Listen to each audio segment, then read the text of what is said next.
My name is William Keith Shang, generally known as Keith. I don't know why the William was dropped in those days, but I have met other people that had the same William in their name was always their second name. I was born in Innisfail in 1927, and Innisfail was a rich sugar town with 3 sugar mills, and it was pretty active but very, very wet. My mother was born in Charters Towers and come to Innisfail in the early 1900s. My father's father came from Hong Kong to Cooktown, and most of their area was up in Cairns. So my mother was living in Innisfail and my father was in Cairns, and he came down to the sugar industry in early 1900s. My parents, Laura Shang and Sydney Shang. Laura was a product of a Scottish girl, and my father was in the war and he was gassed, and he didn't have a very good life. So I had to be the best and use my skill for anything that I did.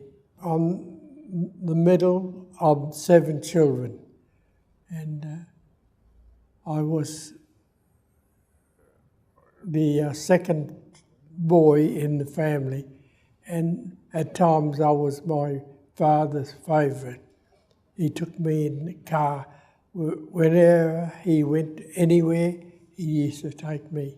Mother was home and she wasn't very well at times, so we had to just get our own breakfast or school sandwiches or anything like that. And Mother used to use a kerosene light, and she was not active like other mothers in those days. And Innisfail was a very wet town, and you could get sickness easy in those days. The medical relief and all that wasn't too good. So Mum spent a lot of her time in bed, and we had to get our own morning breakfast, and also we had to get our sandwiches and that for school, of which we walked about a mile, it may be in the rain, and all we had to cover us was a sugar bag, and that helped us when it rained.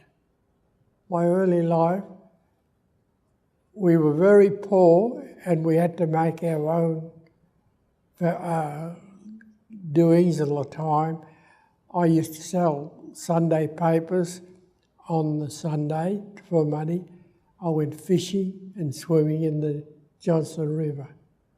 So, and we had an active life but no money. When I was at school, we had a happy life because most of the children were of different nationalities and we kept on well. But when I was working, there's that niggling all the time of hello Chinaman and all that, and I used to say, well, my grandmother or my great-grandmother come from Scotland, and that kept them a bit quiet, and I was able to meet them on that thing, and they didn't bother me much. But it was there all the time in my life. Wherever I went, I learned a lot. And what I did, I learned my job pretty well, and I did anything that they asked me to do. So when I was asked in my pretty long life of a pay clerk in Maryborough, I had the experience, and they couldn't beat me on that.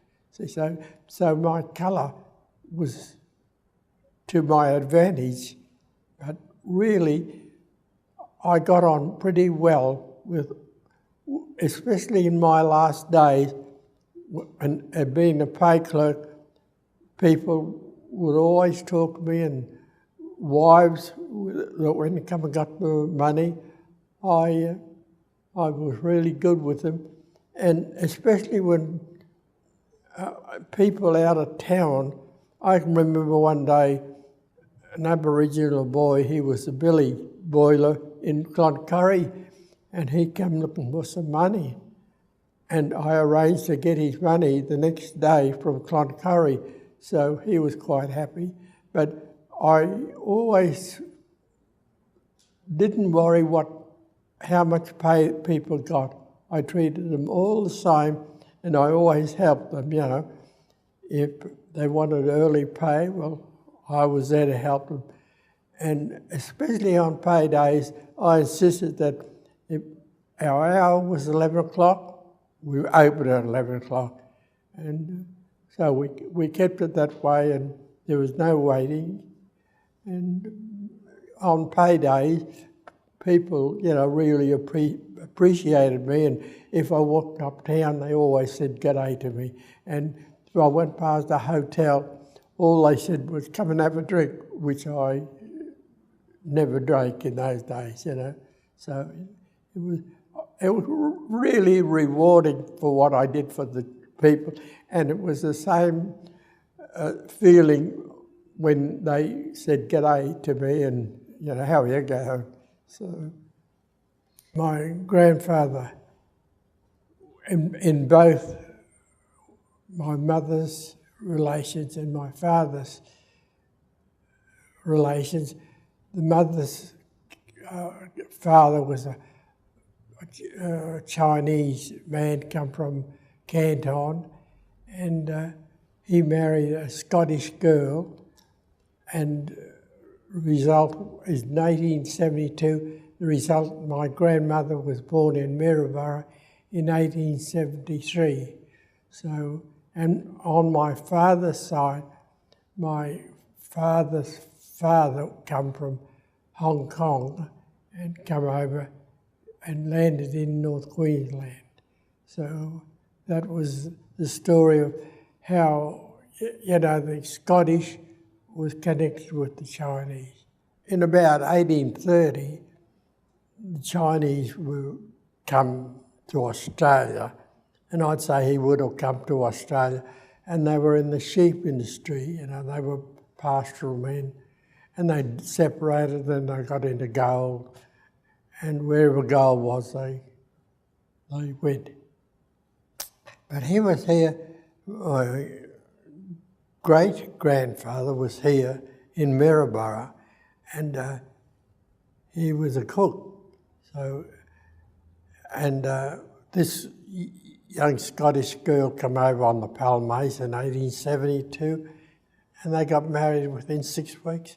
So that was the start of, I could say that my generation, I was part of a Scottish generation.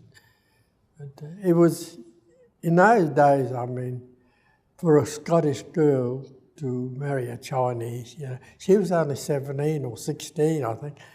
And within 6 weeks of coming to Maryborough, she got married. So, you just wonder. No other person except of European ascent was allowed to join the army. My father was not allowed to join until in Gallipoli, when all the soldiers over there was just about demolished, and they were allowed, you might well say, people of dark skins or anyone that had one European descendant was allowed to join. And my father joined the army in quite a turmoil, and his brother wasn't allowed to join because he started to join in Cairns, and the fellas in Cairns didn't really know of the new law. But the fellas in Townsville, where my father joined, didn't know. So my father was joined up in Townsville. And he was allotted to Brisbane, and where he went to the Tasmanian Division as relief. Those days,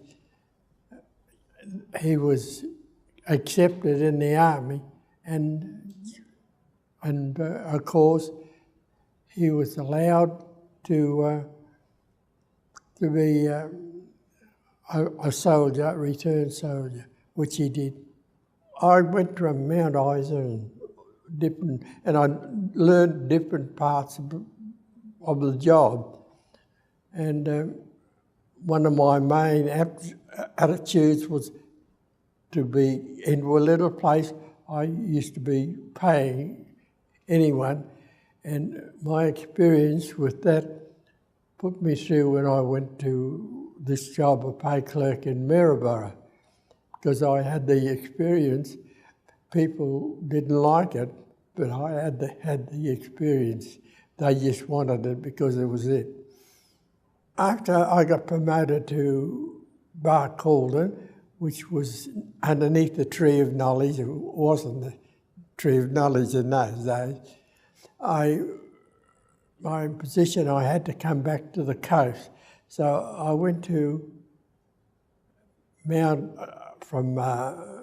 to Mackay, and I was in charge of 26 palace, and it was a great variety that I've never struck before with the job, and I got on real well, and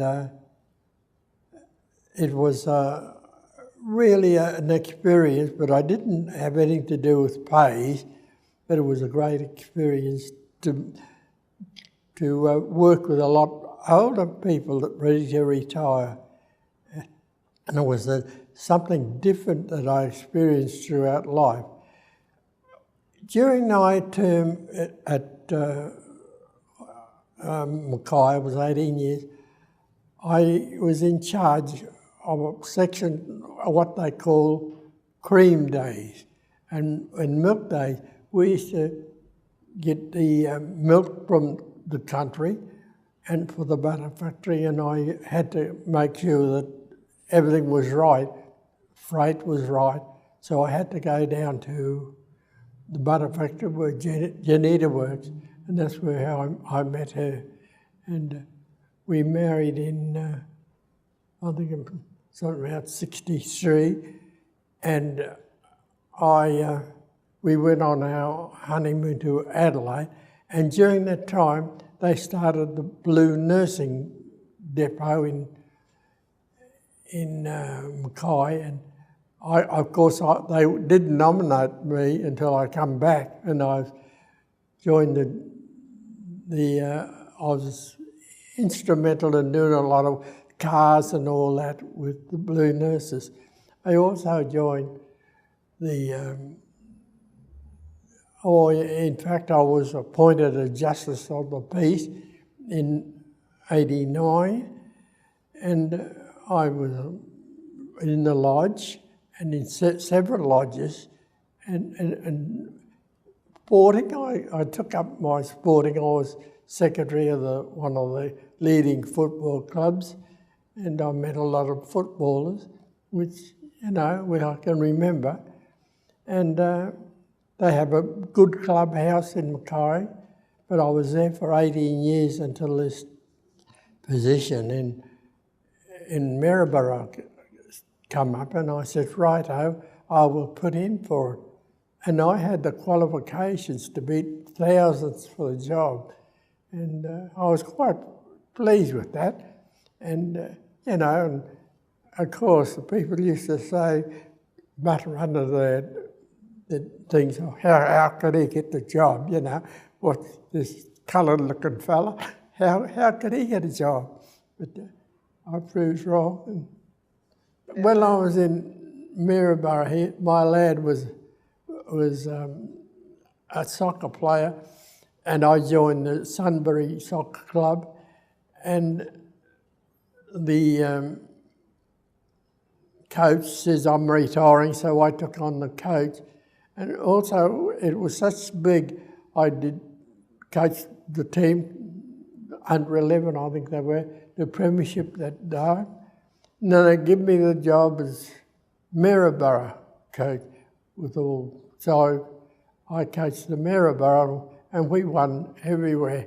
So later on, they said, what about the district coach? So I said, all right. So I took them and I learnt them all.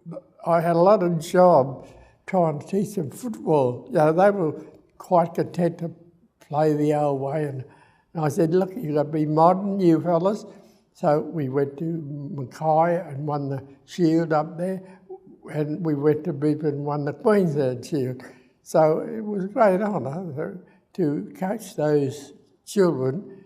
And it was, you know, it was really good. So anything that I seemed to put my hand on, it went well and truly ahead, beyond my expectations. So none of the coaches or anything like that, they just amazed at me. And I said, well, this is just it, you know. And everything happened in such a short time. You know, you had to, first of all, get the confidence of your members, you know. And of course, some of the soccer players have been playing the same way for years, since they were 9 or 8.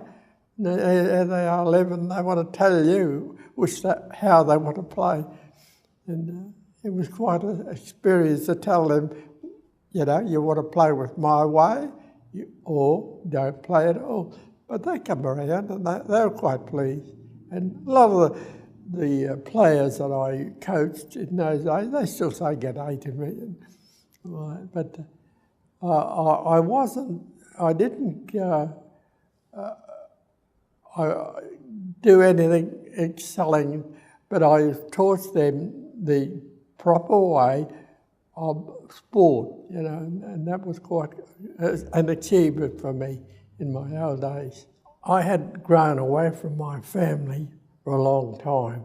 You know, when I was 17, I left the family and I had worked. But Janita was home, and Janita's father was quite keen on me, and you know, and it was very enlightening for me to say, right, I have been accepted, because whenever you go to different places, you got to fight your way to get into certain organisations, and then when you can prove yourself, well, you've achieved something. My greatest asset was helping people. I still visit older people, and my daughter says to me, Dad, what are you doing at 90 years visiting those young people?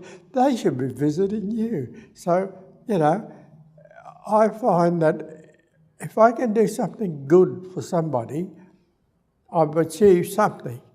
But sometimes you get some people that's pretty hard, and they've got a set life, set ways, and you can't change them, but still you try and help them as much as you can. But I still say I'm getting close to 91. I still say I can still talk to younger people than me and encourage them. So I have a bit of disappointment. There was one person I said to her, look, I want to talk to her husband. No, the husband committed suicide, which was a big disappointment to me, because I'm certain I could have done something for him, you know. So such is life when you get along, and you don't think of yourself that way. You say, well, you're fortunate know of other people.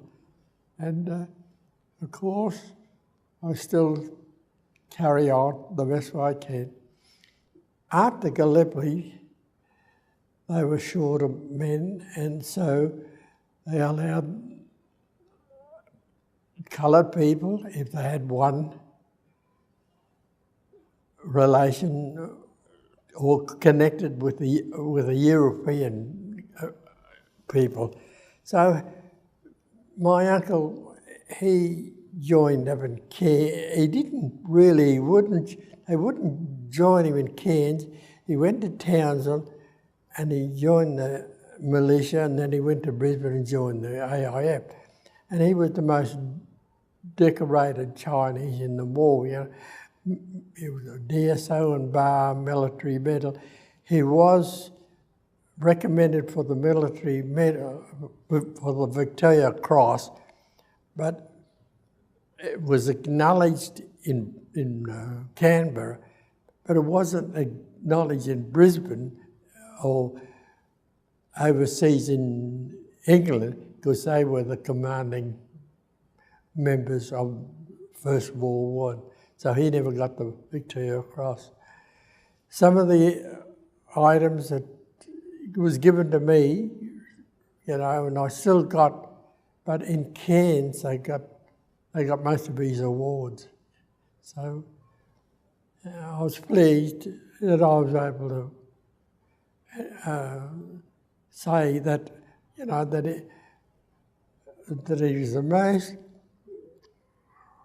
recognised Chinese in the war. My father in the war, he was amazing. When he was on the Somme, they told him to go to up further up north and learn to cook.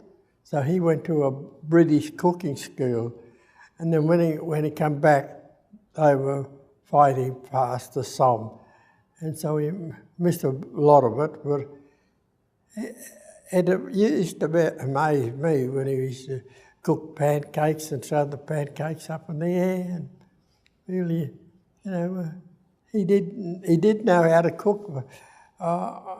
He used to send me, after the war he was a butcher, and he used to send me down to get buy meat, and if I didn't get the meat that he wanted, I used to cop it, but he knew meat and all that. So, and he was a taxi driver, and he took me out to the mills. When people from the mill used to go back to work, he'd take me, and of course in those days the Japanese were all cooks and all that. And during the war they all got into the internment camp and that. So it was quite an experience in those days. I went to a school. I went from the horse paddock, we called it, right up. And then in 1934, they started the high school there. And it only went up to year 10. So the entrance was the scholarship examination, which I seemed to got there. But when you finish year 10, you're just on your own. And of course, the Japanese were coming down, and people were told to get out of the north, and you just had to say, righto, well, I'll have to have a job. There's no school. You couldn't go to any advanced school like a senior, so you had to get a job. And my first job was a telegraph messenger, or telegram boy. And it was a nice job, but it was a bit daunting at times when you've got to send telegrams, and especially from the army to relations to say that the army boy is missing or, you know, dead or something. It was very, very challenging, you know, to know. A young lad, I was on 16 or 17, a young lad and, get those messages. And, and we never thought of things like that in the days. I think I've had a very colourful life. I've done the best that I could for my children. I've helped a lot of people in my days, and I treated everyone as I would want anyone to treat me, although I got away with all my heats and that, and I just say, righto, carry on the best way you can, which I seem to do, and here I am at 90, and I just seem to progress a long way, and I know that the doctors say, well, if you're 90 years, we don't worry about you.